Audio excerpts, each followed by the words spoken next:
And bam, bam, bam. What is up? And welcome back to Nando Talk. We are going to be vibing.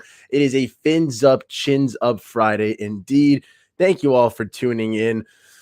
Let's get positive. We're going to be, we always have positive Dolphins vibes here, but with not a lot of news besides the fact that Adam Schefter reporting yesterday, Fangio would be signing with the Dolphins as soon as the Super Bowl concludes. As soon as he's done with the Eagles, he'll be done with his consultant job there, hopping on with the Miami Dolphins. There's not a lot, We still have a week to go for the Super Bowl. We are currently in the Pro Bowl right now. Like I said, no real football going on. March 15th is when free agency opens up. Draft is not till mid-April. We don't have the combine yet. We don't have any pro days. We will be doing a lot of speculating, and I will be breaking down some free agency and some draft stuff shortly. But for right now, until then, I think what we're going to be talking about is a couple of Dolphins positive vibes. So I've got here a list, and I'm going to flash them really quick. So if you're watching this, you're able to see what we're going to be talking about. It's a quick video, probably 15 minutes, maybe 30 minutes maximum, quick hitting, just to get you pumped up and excited for the offseason, knowing that there are positive vibes coming up soon for the Miami Dolphins. A lot of people want to say we're going to be gloomy in this year two of Mike McDaniel, but I think quite the opposite. I think we're going to have a great time indeed. For example, we're going to be talking about how adding Fangio will make this Dolphins defense elite.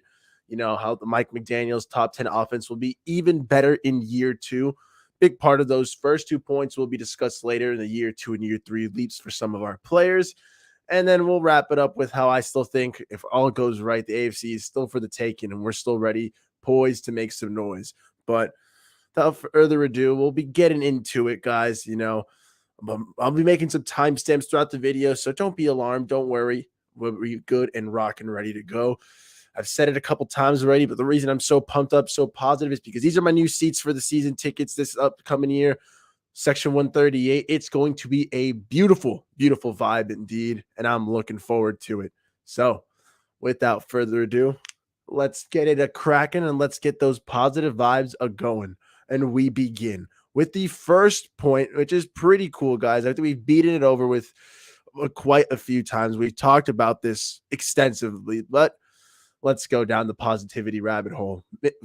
Adding Vic Fangio will make this Dolphins defense truly elite. We've already talked about how Fangio, bringing him in here is designed to stop these top quarterbacks in the AFC, the likes of Joe Burrow, Josh Allen, Patrick Mahomes, yes, the Herbert and Trevor Lawrence as they keep growing, to contend if we go to a Super Bowl, nay, when we go to a Super Bowl, to be able to stop these big-time names. Fangio doesn't blitz really. He likes to go for a lighter personnel. It's four guys up front, not truly blitzing. Most of the guys dropping back into coverage, a lot of disguises, not allowing the quarterback to know what he's going up against until the ball is snapped. Now, the Dolphins, we have second fewest in takeaways with only 14 in the league. We had the third highest blitz rate. So we're going to hopefully see a lot of switching. We're going to see less blitzing, more takeaways, a defense more predicated on the secondary. And last year, a lot of us thought this Dolphins defense had the pieces to have a truly elite secondary, one of the best in the NFL. Fangio should have rounded these boys back into form. We're talking about Xavier Howard back to fully healthy. We're talking about fully healthy Trill Williams, Nick Needham, Brandon Jones, all giving boosts and injections of new life into this secondary. I think we have the tools and the pieces to be one of the best secondaries in the NFL, which plays right to the strength of Vic Fangio. And if we're only sending four guys, there's very few upgrades that I'd rather have than Jalen Phillips, Bradley Chubb, Christian Wilkins, and Zach Sealer being the four men going after a QB. These guys, hopefully with, yes, obviously an increased pass rush means a better secondary. So last year when we weren't getting effectively after the quarterback, our secondary would get exposed at times. But on the same page, better secondary play, tighter coverage means smaller windows for the quarterback, more worrying, frantic play, bam, gets sacked. And that's what we're likely to see, okay? With the increase in our secondary play, with that being the strength, with nothing over the top, forcing them to look, frantically to snap, no reads, got to check down, bam, wham. I want Jalen Phillips, Bradley Chubb laying this quarterback into the dirt. I want to see more sacks. I want to see these guys getting after the QB, but mainly beautiful secondary play, okay? Obviously getting a nice middle linebacker, or hopefully Channing Tindall year two unlocks everything. But most likely, we're going to need to add a little bit of linebacker help through free agency.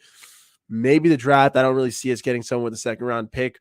And then after that, we're probably getting someone in the Channing Tindall caliber level player. So it's either let Tindall develop a little bit, but hopefully sign some help in free agency of the likes of, Tremaine Edmonds might be a little expensive. There is, Levante David, a bit of an older kind of guy. We'll see what route the Dolphins truly go on, but the right moves in the offseason, the right picks on this defense, and you can see this go from a unit that had a lot of flashes at times last year, a lot of times where they would pin its ears back, dial in, and just get after the QB, force some big plays, bend, don't break. But that's what Fangio loves to do. Bend, do not break to the max. And I trust a veteran of that caliber to not only fill out the coaching staff so that our players are in tip-top shape, but also his experience to know what players are going to fit beautifully in his system to get everything, hit the ground running, all ready to go in one offseason. That's what I need to see. That'll truly turn us into an elite level defense, a defense that can stop anyone in the AFC, and I won't be worried. Okay. Like I said, there was times when we had flashes, times when we had big moments, but for the most part, we had a top 10 offense, but we didn't have a defense that was always complementing it. Yes, there were times where the offense wasn't the brightest and the shiniest. That's more due to injuries, which I guess you could say for the defense as well. But by the numbers, offense was in the top 10, defense was in the 20s. And that I think is another big, massive step up. Okay. Mike McDaniel will have top 10 offense already in year one.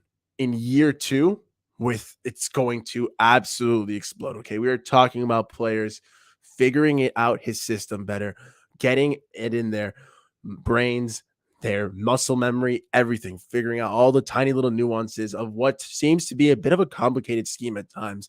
Like McDaniel had his own troubles, okay, with play calling, but maybe it's due to the complexity of his plays, trying to make sure everything was perfect, tip-top shape. Okay. Granted, having injuries to the offensive line, having injuries to the quarterback doesn't help, but improving there, okay, improving in health, improving in continuity for everyone on the offense. They should all know it better, top to bottom. Another offseason in the books with Mike McDaniel will help this offense that was already top 10, hopefully reach an even higher level, or at least consistency throughout the season. I'm talking about no weeks less than 20 points, not being stopped, bada bing, bada bang, charging down, scoring touchdowns on their first drives. Okay. That scripted drive being absolutely beautiful, getting better football, scoring points throughout every four quarters, not leaving the defense out to dry when we're given beautiful field position, sustaining drives so that the defense can stay nice and healthy. We're talking about an offense that was top 10 while having the 31st ranked offensive line in the NFL, while having the 27th ranked rushing attack. Okay. And it was still a top 10 overall offense. That's because we had such beautiful wide receiver play from Tyreek Hill and Jalen Waddle, who they did become the third best receiving duo in history by the books. Okay, 3,000 yards together. Tyreek with 1,700 yards, Jalen Waddle with 1,300. They had the third most yards by a wide receiver duo in history. Yes, they are, I think, the best wombo combo wide receiver duo in the NFL, no doubt. Jalen Waddle could be a wide receiver one on almost any team in the NFL. Their speed can't be matched. They're absolute killers.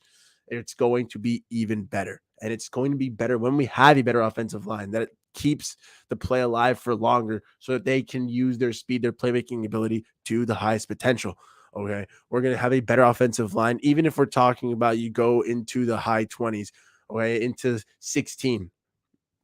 Our offensive line will make our running game look even that much better. That was ranked 27th. Okay. Let's get it to 16 to the 20s.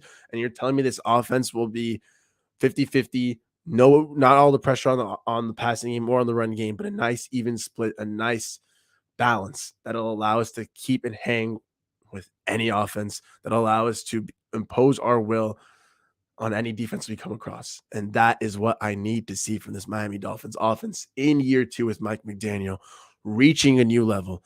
Things should be automatic. Okay. I should see, if we're talking quarterback, to a year four should be adjusting things to his own liking improv when needed, audibles, the whole lot. That confidence, not only in himself to be able to make those decisions, but Mike McDaniel knowing this kid knows the playbook. We're good to go. Okay. I'd like to see that from Skylar Thompson as well, because he'll have that second year in McDaniel. This is supposed to be a smart, bright kid. Let's rock and roll with it. You saw what happened in San Francisco 49er. Trey Lance went down. Jimmy G went in. They were doing fine. Jimmy G went down. Brock Purdy went in. They were doing fine. Them boys just know the playbook. And I think that we have the players who, yes, we might have some health concerns, but I think that we have players smart enough to be able to do that at least. Okay. So let's rock and roll with it. Ooh, what is up, Flock? Yeah, baby, Jalen Waddle. That was a fun time last March in the Twin Peaks. But, little did I know he was, well, I did have a video saying him and Tyree were going to be the best Wombo combo in the NFL, but I didn't know that Jalen Waddle was going to be that good. 1,300 yards is absolutely monstrous, Flock. Thank you, my buddy Ak. Always a pleasure having you on the stream, my friend. We are talking a good offensive showing. Regardless of what you think at QB, we won't have all three quarterbacks going down, hopefully, in a year. Again, we'll be reworking a little bit of our quarterback room. It looks like Tom Brady is retired. So if we're going for free agency, you can see my last video. I put some timestamps when we talked quarterback on Tinfoil Hat Thursday. Always a beautiful time indeed. Ooh, that was smooth. But we talked QB. Tom Brady retired. So if we're talking free agency, quarterback, we're only going to be getting backups, guys like Gardner Minshew, Taylor Heineke, Baker Mayfield, maybe Jimmy Garoppolo if you want to go a little bit more expensive. But regardless of how you look at QBs, we should have a much healthier quarterback group. And even with the jumble and the carousel we faced last year, we still had a top 10 offense. Improved health at QB and on offensive line should give us a much more consistent offense. You were kidding me if you don't think that we can get this and unlock this to the next level in the year 2 of the Mike McDaniel offense. Okay. Positive signs are coming up, man. Oh, baby. Georgia running back. Dude, I think that's what I'm saying. Like, we don't have any running backs on the roster. What is up, Rooski, my friend? Dun, dun, dun, dun, dun. I was looking at Evan Holt. I think that's his name, the Syracuse running back. But that's just a little bias on my part. We don't have any running backs on the roster under contract right now, but hopefully with Dijuan, are you talking about like Dijuan Edwards? That'd be pretty cool. But we don't have any running backs on the roster right now, but even with Raheem Mostert, even with Jeff Wilson, who are just guys who knew the Mike McDaniel scheme, the Mike McDaniel offense, they were still able to produce at times, still produce a nice yards per carry. Whether we rock and roll with them again, whether we bring in some new shiny toys like Tony Pollard, Josh Jacobs, maybe even splash the cash on a guy like Saquon Barkley, or we opt for a younger piece in the draft, Mike McDaniel, I'm confident in him to be able to maximize their ability with more offensive line help. Okay. And that's going to be beautiful. So top 10 offense, hopefully with Fangio coming in and giving us maybe a top defense in the NFL as well. We'll have two amazing units that are able to complement each other all 4 quarters and really be a scary team on all sides of the ball. Okay. But a big part of this and why this is even going to work is because of year 2 and year 3 leads for Miami Dolphins. Okay. Is it crazy to think that Jalen Waddle already had one of the craziest wide receiver seasons we've seen it for a Miami Dolphin, and he was only a second-year player? Already as a rookie, we know that Jalen Waddle broke records, especially for the Miami Dolphins with I think he had the most receptions. He had the receptions record and 1,000-yard season. He had a crazy rookie year. Sophomore year, 1,300 yards. Bada bing, bada bang. Year 3 for Jalen Waddle. Another offseason with Mike McDaniel getting that familiarity down with him and Tyreek, getting another offseason, becoming even closer friends, training even harder together. Who's faster? I am. No, you are. Oh, my days. This is going to be scary to see what levels Jalen Waddle can continue to climb to. Jalen Phillips, another man going into a year 3. Javon Holland, another player going to year 3. These are types of players who are going to help our offense and defense continue going to that next level. And that is what's going to, obviously, we have good coaches. Obviously, we have good veterans as well, positions, but our young players on the Dolphins, we have one of the youngest rosters in the NFL. Our year 2 and year 3 players are going to be phenomenal. Okay. Year 2, we're talking about guys like Cater Kahu, who just had a great rookie season as an undrafted free agent out of Texas A&M Commerce. Going into year 2 with Sam Addison coaching him up in a scheme that is more suited to his strengths. My days. I am so excited to see what a player like that can do. Channing Tindall, we talked about him briefly on the defensive front. Now we can talk about him a little bit now. 6'2", 240-pound, 4'4", 840-yard dash, 42-inch vertical. This man is a freaking monster. He didn't seem to get a lot of playing time. Well, not seem. He didn't get a lot of playing time in his first year in the NFL. He was never a starter at Georgia. Maybe he took a little bit more to acclimate to the NFL. Maybe he needed to get a little bit more up to speed. But speed, natural athleticism is what this kid has plenty of. So Channing Tindall getting into his second year, man, I really am excited to see how he can unlock. Okay. Do I want to add a free agent linebacker? Of course. And Andrew will probably have to make some decisions considering that guys like Landon Roberts, Landon Roberts, Duke Riley might not survive a whole offseason if Fangio wants to make some moves. But middle linebacker is a position of need. Whether we add it through free agency or whether it's Channing Tindall who comes and emerges, that'll be a massive boon for this Miami Dolphins. We need our year 2, year 3 guys to continue growing. Obviously, that guys in the 2020 class that are still on the roster will be going into their year 4. Oh, Liam Eichenberg, year 3. Chris Greer said he's going to give him a chance to compete for the starting job. Hopefully, we bring in help at left guard. But hey, year 3 for him too. Year 4, though, on that same vein, Austin Jackson, also a man that was told he's going to get a chance to compete for the starting job at right tackle. Greer, you got a lot of confidence in these guys. Hey, year 4 for them as well would go a long way. Guys, again, year 2, year 3, year 4 for most of our Dolphins players. Yes, I understand the urge to cut bait with some guys who have scorned us in the past, who have left us feeling done dirty. Okay. But think of what can happen for this Dolphins team if, just some of these young players continue to grow, to continue to ascend. Obviously, not everyone will continue to improve as a player every year. Okay. But if some of the guys who have not hit their potential yet, of the likes of Eichenberg, Austin Jackson, Noah Benogany, okay, if one of those 3, for example, was able to unlock to the next level, my God, it would be such a nice position where those are 3 things that need help. Secondary depth, right tackle and left guard. One of those positions gets a little bit better. Bada bing, bada bang. You're looking at a much more improved Dolphins team. Okay. Middle linebacker, Channing Tindall, please. Whatever it may need to be, this Dolphins team is very young, and I am very confident that we've got the right coaches in place that can continue to tip mine away, sculpt these men into the players that they can truly become. And hopefully Mike McDaniel puts our offensive players in the best position to succeed. Hopefully Fangio uses his savvy ways, his great veteran mind, to please continue to unlock this defense to the next freaking level. And if all goes well, ladies and gentlemen, if Fangio makes this defense elite, if Mike McDaniel comes in, swoops in, and continues to take the league by storm in year 2, makes this offense even better, even more consistent, we have a bunch of year 2, year 3, and even year 4 leaps from our young players. If all of that goes well,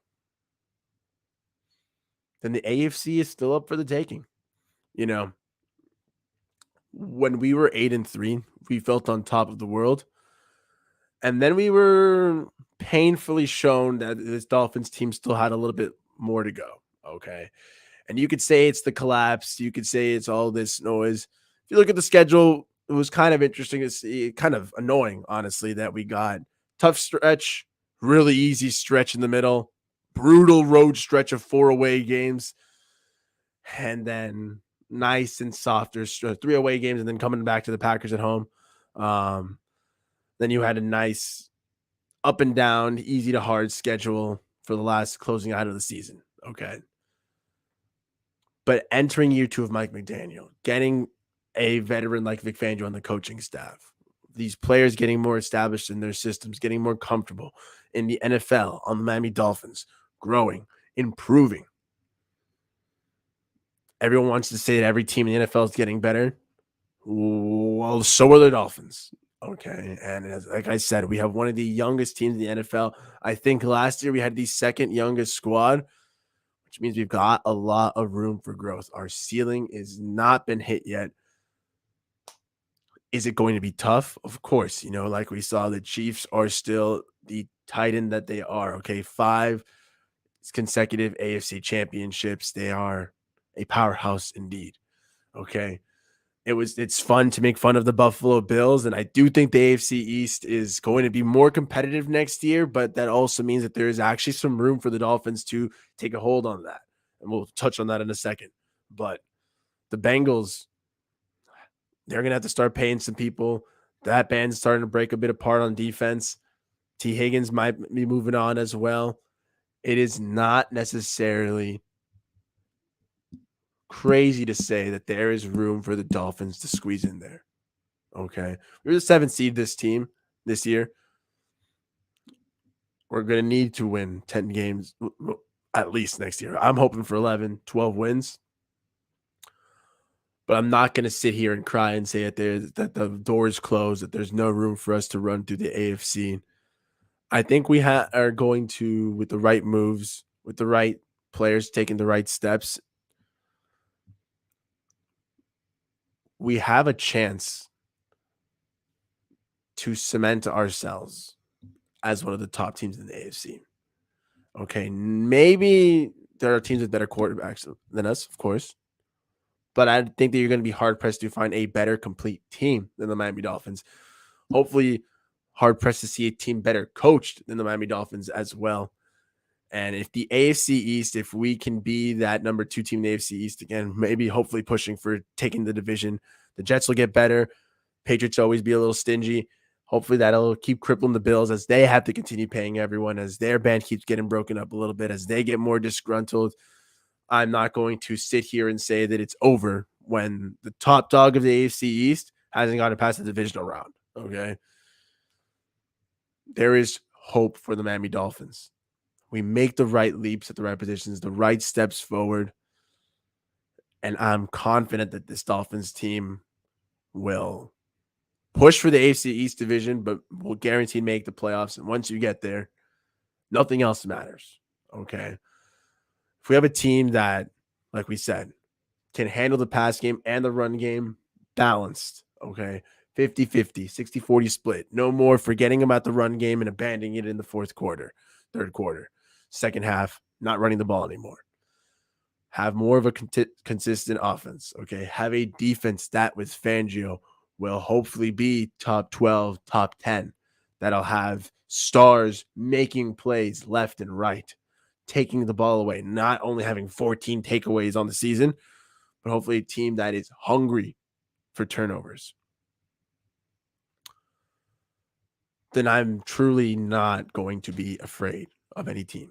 We saw that the Dolphins, when everything clicked last year for them, when we were firing all cylinders, we were the darlings of the NFL. We were a team that everyone had their eyes focused on. Granted, like I said, injuries, shaken down, players starting to get a little hit, and the team was clearly shown that we had some depth issues. You rectify that this offseason. You work on not only our players' health, but on getting in some good depth. Okay. And I don't see this Dolphins team going quietly in the night. We already saw this team fight their asses off in Buffalo with a third string quarterback, banged up, beat up, with no hope, no one believing in them. And they fought. It shows to me that this is a team that is ready to fight for Coach McDaniel, that is ready to keep fighting and is hungry, okay, to show this NFL team that it is time to stop doubting the Miami Dolphins, okay? There are plenty of positive signs to hang our hats on. And the hope is that as the offseason progresses, yes, Greer has said, I am not trying to make any big splashy moves. That doesn't mean we're not going to make any moves. you pick up the right players at running back. Okay. Obviously, Saquon Barkley is a luxury for sure. But pick up the right players at free agency, get the rest in the draft. So my hope would obviously be get a little bit of offensive line and help in free agency at right tackle, left guard, maybe a running back, but most likely just bringing back Mostert and Jeff Wilson, getting a running back in the draft. Sign a middle linebacker, get some secondary help in the draft, or maybe someone on the cheap in free agency after you move on from Byron Jones. And watch out for this Dolphins team, man. You watch out. Carlos, what's up, boss? Defensively will definitely be better, but still need an O-line and should get McGlinchey from San Francisco. I agree. McGlinchey knows Matt McGlinchey, I think. Yeah, the right tackle from San Fran. He did get manhandled by Micah Parsons, like I've said a couple times, but aside from that, he's had a phenomenal season.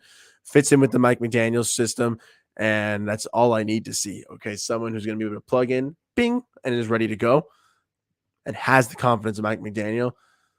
Yes, the defense will be better, but if the O-line gets a little bit of help, will be nice indeed. Ruski, boss, what is up, man? Should we draft the tight end or get a free agent tight end?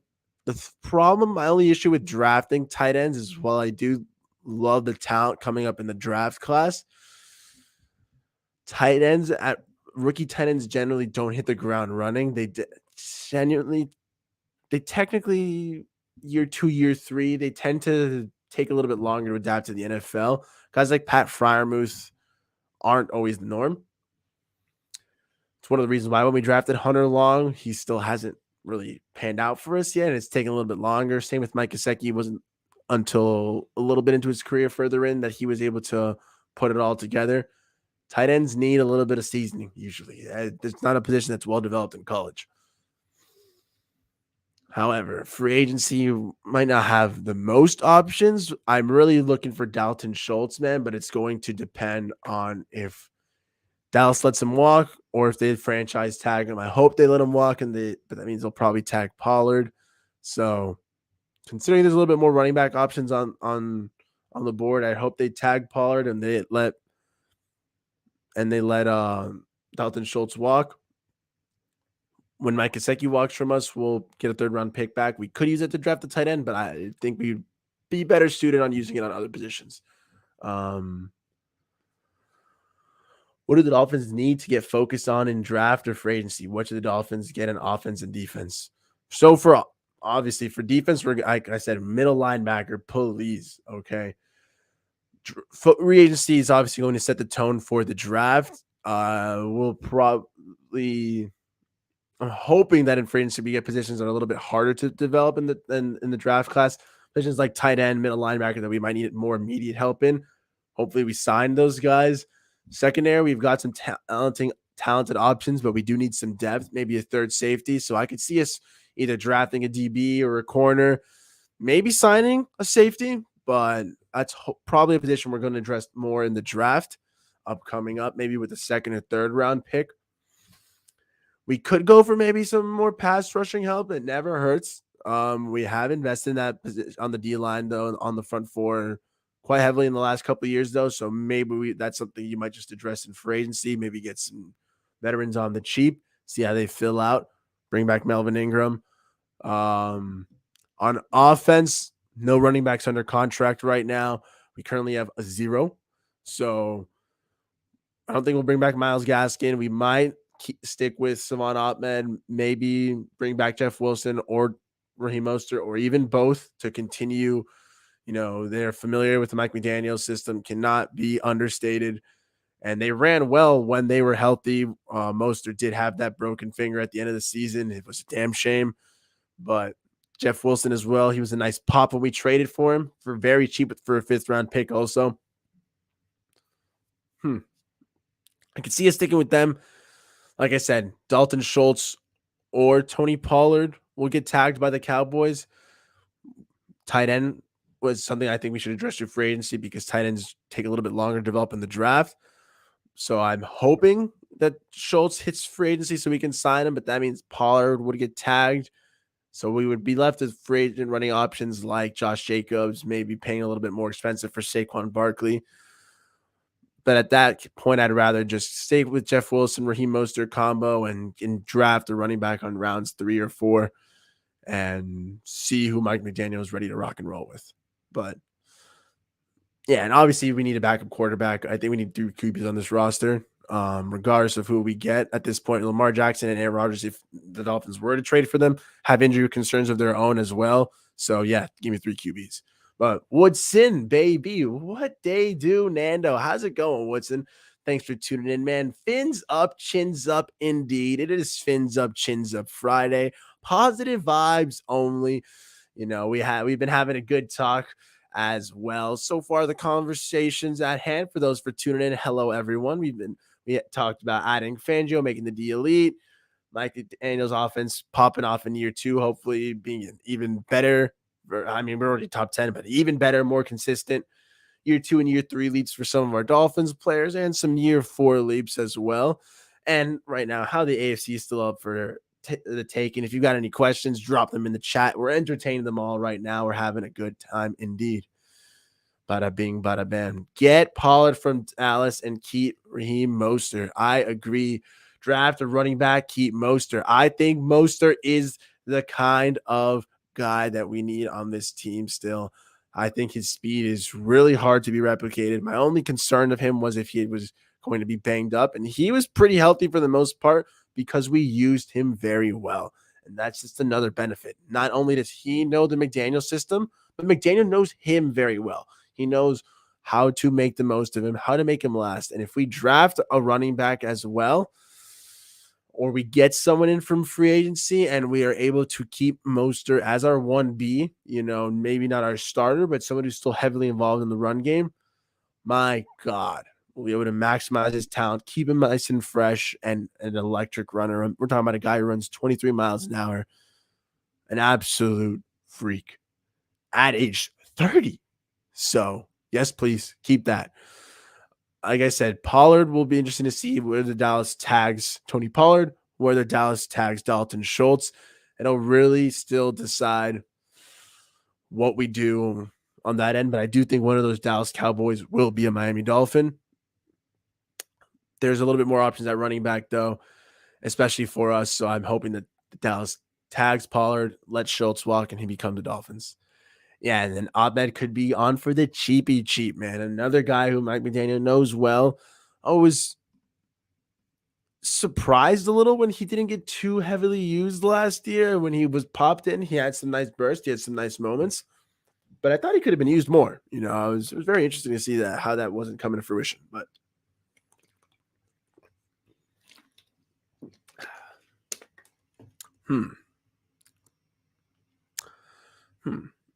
a big part of why I do think the AFC is up for the taking, though, is yes, we have like the second hardest schedule in the NFL or whatever next year. What I care more than strength of schedule, though, is how the schedule gets broken down, like how it gets put up for us, in the sense that if we get how we did this year, tough stretch, easy stretch, hard away stretch, and then up and down stretch again, like it's obviously the Dolphins are going to be a little bit of a streaky team. I'd rather it be a little bit more divvied up, not as much traveling focus for the Dolphins. We do have a game in Germany. So that'll be interesting. Guten Tag to the Dolphins in Germany. But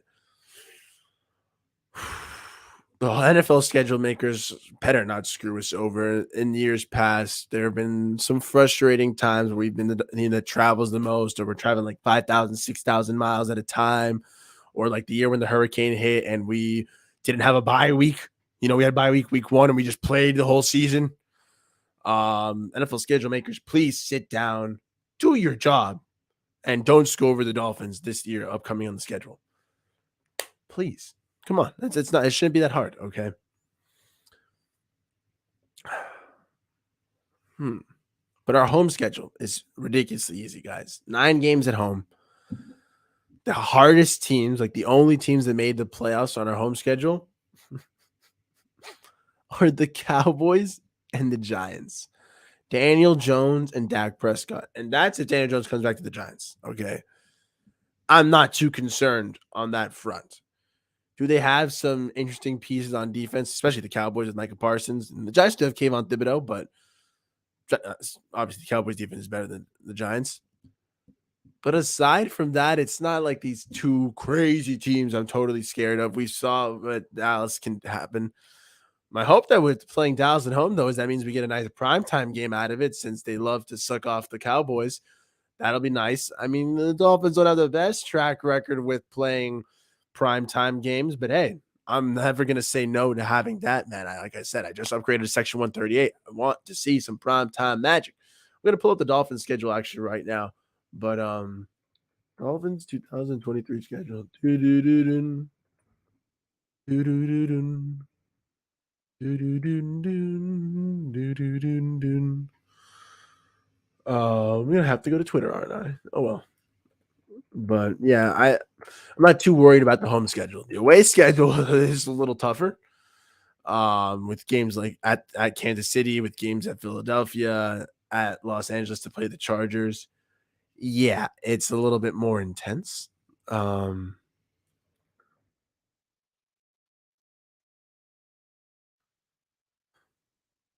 but let me pull this up. Oh. Dun, dun, dun, dun, dun, dun, dun, dun, dun, dun, dun, dun, dun, dun, dun, dun. Hope you guys like my little tune that just came into my head as I pull this up, but we'll see. Ooh, couldn't have been too poorly received.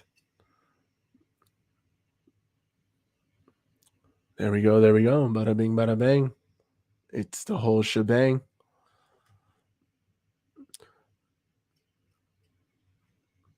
Oh, before we get to schedule, then, realistically, how much of a difference can Fangio make with the players we have now on defense and a healthy secondary? Well, healthy secondary for sure, man. Like we're talking about a secondary that before we were entering the season, we were all hyping it up as Xavier Howard, Byron Jones, Brandon Jones, Javon Hahn, Nick Needham, maybe the emergence of Trill Williams, and then it all blew up. Okay, bam, Byron Jones just never showed up. Trill Williams torn ACL. Mackenzie Alexander went down as well. Elijah Campbell went down as well. Oh my days. Then what did we do? We found Cater Kohu and we started grooming him, developing him, and he kept growing and he kept showing out. And it was a beautiful thing to see. But Byron Jones never pulled in. Then Brandon Jones got hurt as well. Eric Rowe took a bit of a step back. That's why I say we probably need a third safety. And we need some clear secondary depth. But assuming these guys come back healthy, assuming they return, man, and Woodson's right, we shouldn't have as many injuries this year, especially at that one positional group. It's very weird that you see all your corners just go down. Nick Needham tore his ACL too as well later in the season. Like, my God. With the healthier secondary and when it's Fangio playing a little bit stronger to that. Last year we only had 14 takeaways, man. We didn't have Xavier Howard having those crazy interception games. We didn't have a lot of playmakers in that secondary. It was just Javon Holland and injured Xavier Howard and a bunch of younger guys trying to find their way, or scrappy dudes like Keon Crossan. Fangio plays a lot stronger to the secondary, plays to their strengths better. More of a zone guy, not as heavy man, which if Xavier Howard isn't as fast as he used to be, if he is a little bit slower, taking a step back, he does still have those great instincts, those great ball playmaking skills that hopefully zone coverage will help him utilize a little bit more. So Fangio does have that crazy scheme. Woodson agree. It's going to be beautiful to see. Not sure if Boyer has the chops or not. Like I said, he did have some flashes at times last year. My thing really is more that it was the same reason why I'm happy we got Fangio instead of getting a guy like Sean Desai.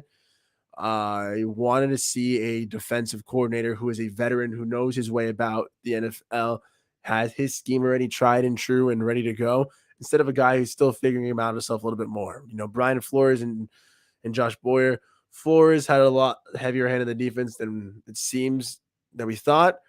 and Boyer stepping out of the shadow just didn't cut it. And it sucks to say that, but we moved on and hopefully going to be for the better. But I think for the most part, Carlos, we're ready to see a new brand spanking new defense that is going to be turning heads, hopefully, in this NFL. We know we have the talent. We know we have the pieces. It's about reorganizing, reshifting some guys around, giving in some new life, re-energizing it, and letting it go to town. And that is what I'm happy to do. Yeah, exactly. Like Boyer did a good job. That was what he had. There were some injuries for sure. I assume he got fired because there were just times where he was very stubborn, refused to adjust. Granted, I mean, if you don't have all the cards to your disposal, it's a little hard to adjust sometimes. But yeah, it's like it was a mixed bag, Woodson. Like the only reason I'm okay with him being fired is because we got Vic Fangio, such a clear upgrade. Exactly, man. That clear upgrade is the only reason why the firing is vindicated. Another reason why it would have been like, okay, we moved on from Boyer to go for another guy who's first year defensive coordinator, figuring out their way in the NFL would have been a big gamble that could have paid off if the side was super talented and was that guy, but not a pill that's easily swallowed. Fangio is tried and true though, so can't really blame the Dolphins for moving on for a guy like Fangio. You know, it's a 5-star right there. We're good to go. I'm very excited for the future of this Dolphins team, man. Like I'm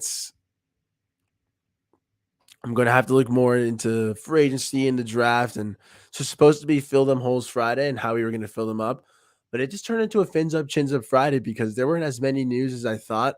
I'm a dummy and I forgot to put my own freaking logo back up. But wow. But it's all good. It's been a fun Friday for sure. You know, I'm hoping that there's a little bit more news. I'll keep my eyes peeled here, keep my ears up, seeing if there's anything ready for this weekend. But like I said, it is the Pro Bowl. There's a Senior Bowl right now. Execs are meeting up. They're discussing some things. Obviously, if any of the big name QBs get traded, you know, guys like Aaron Rodgers, Lamar, Carr, or if there's any more rumors, we'll let you know. Any coaching or coordinator stuff, maybe I'll put up some shorts. But besides that, I hope we all have a wonderful, wonderful weekend. Enjoy your Saturday, enjoy your Sunday. Watch the Pro Bowl if you want. Shout out my brother from another mother, Mr. Trevor, turning 25 this Sunday. We're going to have a beautiful time indeed. I've had a show with Trevor before in the past. So those of you who do remember him, it is his birthday this Sunday. So happy birthday to you, man. It's nothing more fun than being able to have a nice time with the boys. Gonna meet with the original high school homies, guys I've been buddies with for 10, 11 years now. I'm 24, so it's almost half my life. You know, some of them sprinkling in there. Shout out my dog Aaron. I've been friends with since I was 5 years old. So Sunday is going to be a fun time indeed. A lot of the guys have moved away. A lot of them have moved to New York. Some of them still live in Tallahassee. Got buddies in Tennessee. But it's going to be nice to see them all, or most of them, come down this weekend. See them all on Sunday. Gonna have a fun time. Maybe we'll do a little videos. They're all a bunch of crazy Dolphins fans. So maybe we might have some funny takes and whatnot. But hell yeah, Jessica, go Fins! Thanks for tuning in right now. Always a pleasure having some people tune in to the show. Thanks for tuning in to Nando Talk. But hey, Trevor, if you watch this, happy birthday. The Dolphins are going to be doing big, big things. I'll probably have him actually hopefully on for an episode this week. This is the last episode with my buddy. Wow. Why does it work? There we go. That's like the last episode with my buddy Trevor. So happy birthday to you, Mr. Trevor. But dang, man. I'm very excited for the future of this Dolphins team. If you guys are still watching, tuning along, want to check out more Nando Talk, we have plenty coming up in store for us. Streaming 4 of the 5 days of the week. We're trying to still get to the big 5 days of the week, Monday to Friday, but Monday to Friday, I am streaming. Tinfoil Hat Thursdays is my favorite. Check me out on Twitter, YouTube. Check me out for more Dolphins positive vibes. Tinfoil Hat Thursday is still my favorite segment. It is always a fun time. We got Talk It Out Tuesdays as well, Wakata Wednesdays, Mellow Mondays, and Fins Up, Chins Up Friday. But I've got to stick more consistency with that, figuring out as my class and work schedule starts a shaking down and looking pretty, man. Hey, man, I'm in Western New York. Fins Up from Bills Country. I always have to commend those who are able to handle that. I lived in Syracuse for 1 year, my freshman year, back in 2016, before I had to leave, transfer to FIU. But regardless, lived in upstate New York, not exactly Western New York, but appreciate that, man. It's always impressive to see people up from that area, up neck of the woods. I had to live as a Dolphins fan for 1 year behind enemy lines. I can't imagine doing it for more than that for most of my life, or however long you've lived up there, man. It takes this special level of character to be able to do that, man.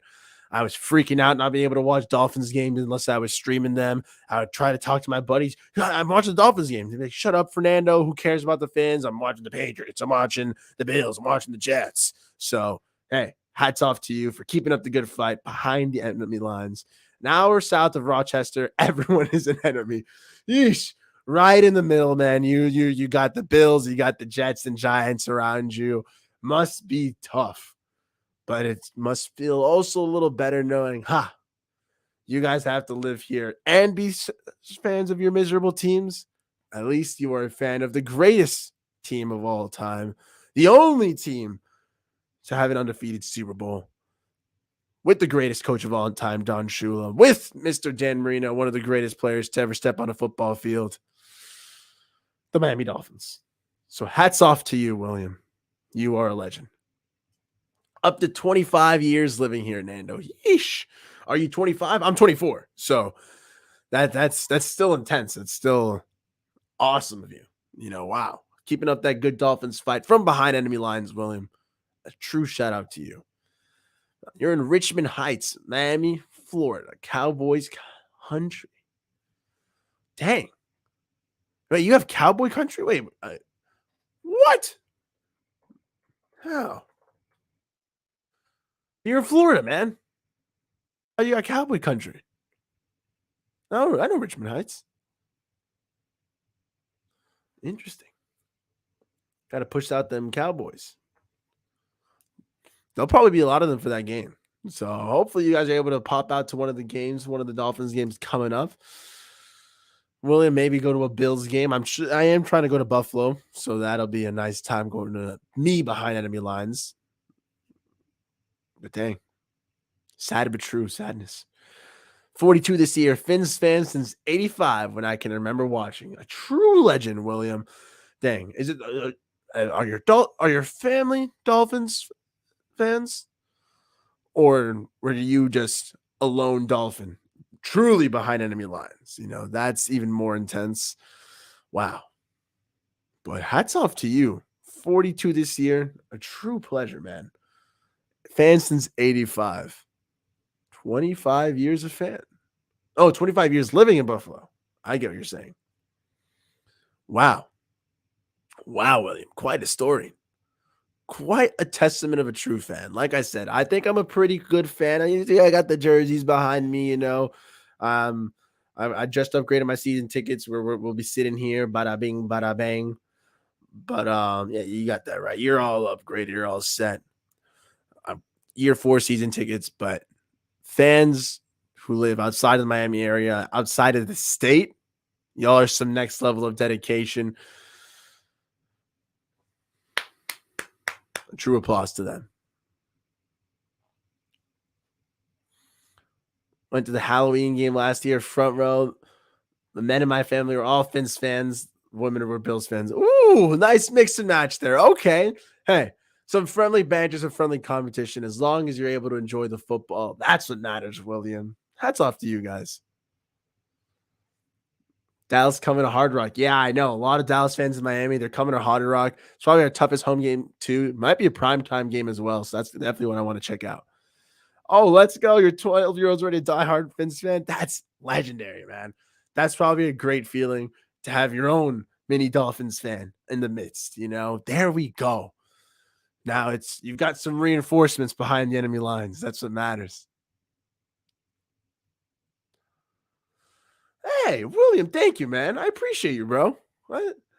That means a lot, man. I'm like, dang, now I'm even a little bit more happy that we were interacting having a little chit chat, man, as I wrap up the show.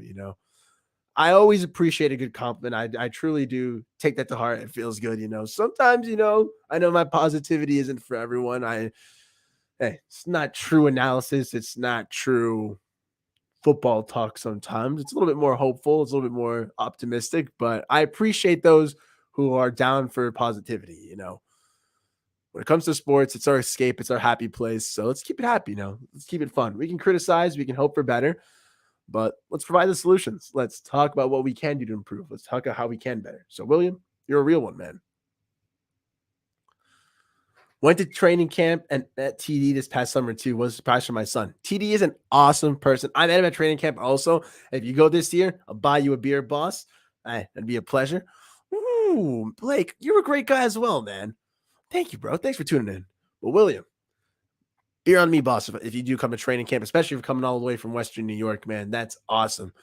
TD is a great guy, great person. He's got his little trolling side on Twitter sometimes, but in person, he's such a great guy. When I met him at training camp, he was on the phone and like we cut eyes, and I kind of just like said like hi. I was like, oh, I know he's on the phone. I'm gonna give him his space. And he was like, hold on a second. He like put his phone down. He said, yeah, what's up, Nando? And he gave me his hand. We shook. He said hi, like pleasantries exchanged. And then I was like, yo, you can go back to your phone call. He was like, hey, I appreciate you. And we talked. And we talked a little bit after camp as well. But TD, down to earth, humble guy, man, for sure. A great content creator. All the Dolphins content creators, obviously, guys. Different viewpoints for sure, but all great people. If you meet them and you get the time to talk to them, man. Great time, man. No, bro, thank you. You made my night, honestly. I wasn't even sure if I was going to go live tonight. I was going to just do like an 8-10 minute video I thought and just post it. Then I said, you know what? If I'm going to do that, I might as well stream for a little bit, say hi, hello to some people. But comments like this, man, like those make my nights, William. So beer on me, man. Absolutely. Hey, you're trying to go? Absolutely love that your boy was in heaven. Um, I don't know if you've got Twitter or Instagram. Feel free to message me on those platforms if you do need if you do need like a way to get tickets to the event. As season ticket holders, it's really easy. We can just request for them more. I think we might have priority as well. So if you do have plans of going and you want to lock in tickets, let me know. They're free. So I just have to click add more. So just let me know, man. It'd be an awesome time. It goes to all Dolphins fans who watch this. If you need anything, feel free to reach out to me. We'll make him happen. Thank you, William. I appreciate that, man. So it's gonna it goes without saying then, for those watching, I hit the wrong button. Subscribe for more positive vibes, man. If William does it, if the group people watching Nando Talk do it, you might as well join the ride, man. It's a great time indeed. Hey man, if you need it, just let me know. I'm not sure when they release those, but it's usually spread out over a couple weekends, some during the week. So you should be able to definitely ride down, man. If you need the tickets, just let me know, man. It'd be a pleasure. And then, like I said, first face of sewer on me. Little beer times, man. But I think that pretty much wraps it up, man. That really did cheer me up. It really made me happy that I pushed through and was able to get this video out going. I could probably try to rock until hit the hour mark, I guess, but I would really just be spewing. Let me just break down the home schedule really quick. Actually, I'll do that so I hit the hour mark. But William, you're awesome. That was an awesome interaction, man. I really do appreciate that. Here is the home schedule.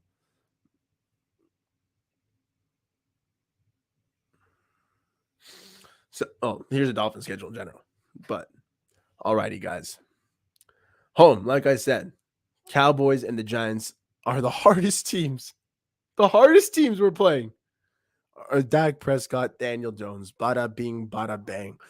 I think we'll actually thump the Giants around at home. Maybe not thump them, but I think we'll beat them. Okay, bet that spread we should cover. The Cowboys a little bit tougher, especially with Micah Parsons coming down our necks. That'll be a little scary. DeMarcus Lawrence as well. They've got a very imposing defense for sure.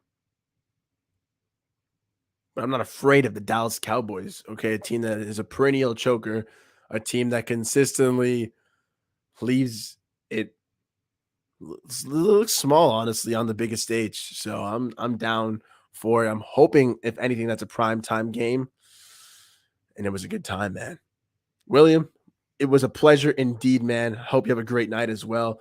I'm just gonna try to spew for these last couple of minutes about the schedule, just so I hit the hour mark, just because I'm like 4 minutes away. Why not? I got to get a little better at that too, planning out the show a little bit better.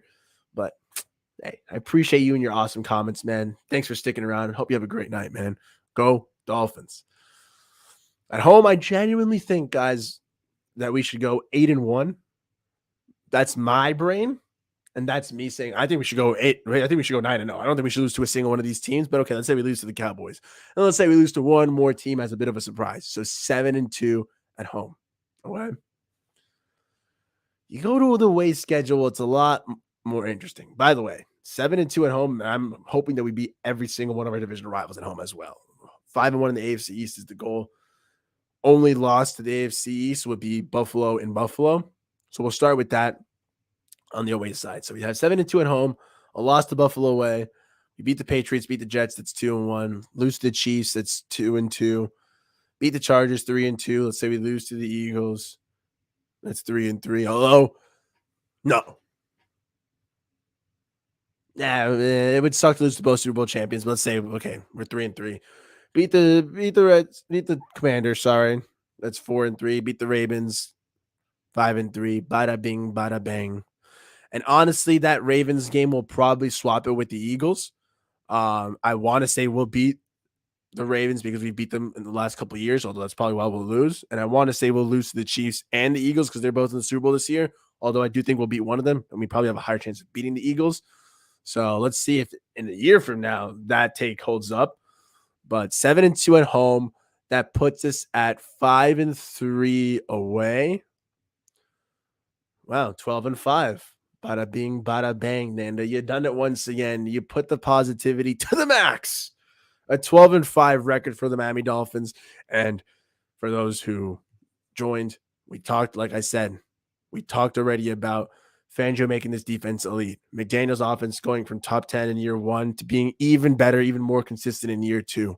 The year 2 and year 3 leaps for young guys like year 2 leaps you're talking about. Channing Tindall maybe becoming the middle linebacker we're missing. Eric Ezukanma getting the playbook down and becoming a weapon for this Miami Dolphins team. No longer Trent Sherfield and River Craycraft as our wide receiver 3. We'll have Easy E tearing it up. Oh, wow. Year 3 leaps guys like Jalen Phillips, Javon Holland, Jalen Waddle, who already had phenomenal year 2s, will get even better in year 3. Liam Eichenberg, hopefully as well. A 12-5 record. AFC is still up for the taking, guys. You see how it all tied in? You see how all the dots connected as we talked throughout the show? We have built for this. We are building towards this moment. Coaching staff, players, top to bottom. This is a new Miami Dolphins. This is not the team of the past that is destined to leave you to hurt, okay? The definition of insanity is doing the same thing over and over again and expecting different results, guys. We have but hear me out. What did that not mean? That changing everything and expecting the same result is also insane. We have truly changed everything on this Dolphins team. We have a young, bright offensive coach. We have the grizzled veteran defensive mind poised to take this defense to the next step. We have oozing loads of talent, top to bottom, on this team, and the likes we have not seen before ever on a Dolphins team. I think this is the most Dolphins. If last year was the most talented Dolphins team we had seen in 15, 20 years, I think this team is even more talented as they've grown even better, wiser, stronger, and faster for some of our young guys, but literally wiser in the sense that they know the plays better, that they're going to be better coached on defense, that they're going to be better schematically used. My God, this Dolphins team, I'm so excited for it. Ready to go, ready to vibe. And I'm all here for it. 12-5 for the Miami Dolphins future. running for the AFC East top, but making the playoffs no matter what and going deep in. I'll see you all in the AFC Championship. This has been a Fins Up, Chins Up Friday. Way too early to look ahead. And I agree. I think the Eagles are good, but not as good as their season. A lot of bad teams they've played. That's why I'm saying I think we can beat them next year. Maybe we lose to the Ravens and we beat the Eagles, flip those games like I said originally.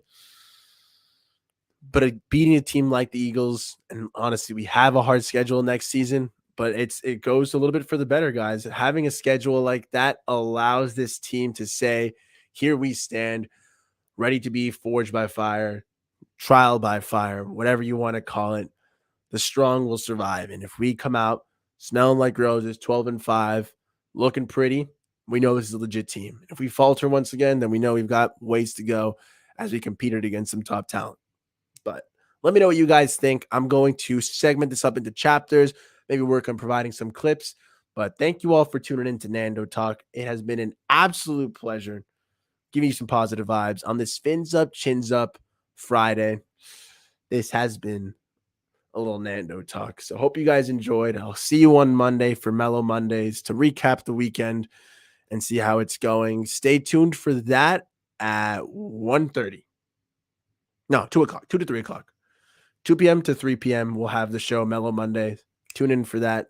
Thank you all for enjoying. William, it was an absolute pleasure. Blake, Woodson, Carlos, all Ruski, Flock. Thank you all for tuning in. Everyone who watched, everyone who's watching on the rewind. Hope the chapters help out. Hope the discussion was good. And I'll see you all on Monday. Thanks for tuning in. Fins up, chins up. And let's go Dolphins. Always. Thanks for enjoying.